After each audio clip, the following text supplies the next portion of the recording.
আমাদের রাজ্যের যিনি মুখ্যমন্ত্রী মহোদয় দায়িত্ব নিয়েছেন, বর্তমানে যিনি রয়েছেন ডক্টর মানিক সাহাজি, উনি মুখ্যমন্ত্রী হওয়ার পর আমাদের এই সুরমা বিধানসভায় উনি কয়বার এসেছেন আমি জানি। যে এই সুরমা বিধানসভা প্রত্যেকটা নাগরিক, আমাদের যে আদরণীয় মুখ্যমন্ত্রী মহোদয় রয়েছেন, আপনারা ওনাকে চিনেন, কারণ উনি এই সুরমা বিধানসভায় বেশ কয়েকবার উনি এসেছেন এবং এই সুরমা বিধানসভার জন্য কি কি উন্নয়ন করতে হবে উনি আমাকে জিজ্ঞাসা করেন।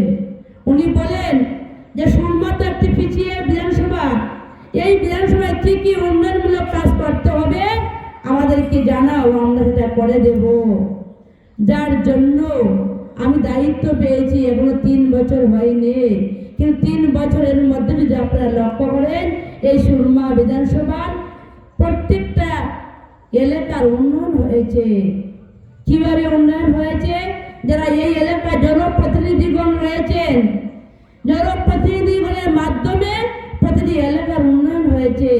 এই বাবনচড়া এলাকায় যদি আমি বেশি দিন বলবো না, যে বিগত পঞ্চায়েত নির্বাচনের পরে যে এই এলাকার যে উন্নয়নগুলো হয়েছে, এই এলাকায় কি কি কাজ হয়েছে সেটা আপনারা নখদর্পণে রয়েছে। আমরা যখন আলোচনা করি, আমরা অন্য দেশ নিয়ে আলোচনা করি না, আমাদের নিজের দেশ, নিজের এলাকা, এইগুলা নিয়ে আলোচনা করি। কারণ মিথ্যা কথা বলা ভারতীয় জনতা পার্টির স্বভাব নয়। সাধারণ জনগণকে সম্মান দেওয়া। আজকে যারা রয়েছেন, একটা দিন যদি আমি লক্ষ্য করি আপনারা, আমি বলছি যে 2014 সালে আদরণীয় প্রধানমন্ত্রী নরেন্দ্র মোদীজি এই দেশের দায়িত্ব নিয়েছিলেন। আর 2014 সালে দায়িত্ব নিয়ে উনি ভেবেছিলেন যে ভারতবর্ষের প্রত্যেকটা নাগরিকের একটি ভালো আবাসের দরকার, ভালো একটি আবাসের দরকার, একটি পাকা ঘরের দরকার। তার জন্য নরেন্দ্র মোদীজি আবাস যোজনা চালু করেছিলেন। আর এই আবাস যোজনা চালু করার পর 2014 থেকে 2014 থেকে 2018 সাল এ রাজ্যে ছিল কমিউনিস্ট সরকার। কিন্তু আপনাদের বাবনচড়া এলাকায় কয়েকটি আবাস যোজনা আপনারা পেয়েছিলেন।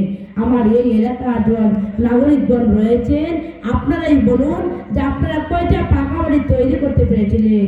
কিন্তু 2018 সালে যখন সরকার পরিবর্তন হলো, ভারতীয় জনতা পার্টি সরকার প্রতিষ্ঠিত হলো এ রাজ্যে, 2018 থেকে বর্তমান 2025 সাল, এই বাবনচড়া এলাকার মধ্যে কয়টি কাঁচা ঘর রয়েছে এখন আপনাদের গণতে হবে, সেটা গণা প্রয়োজন।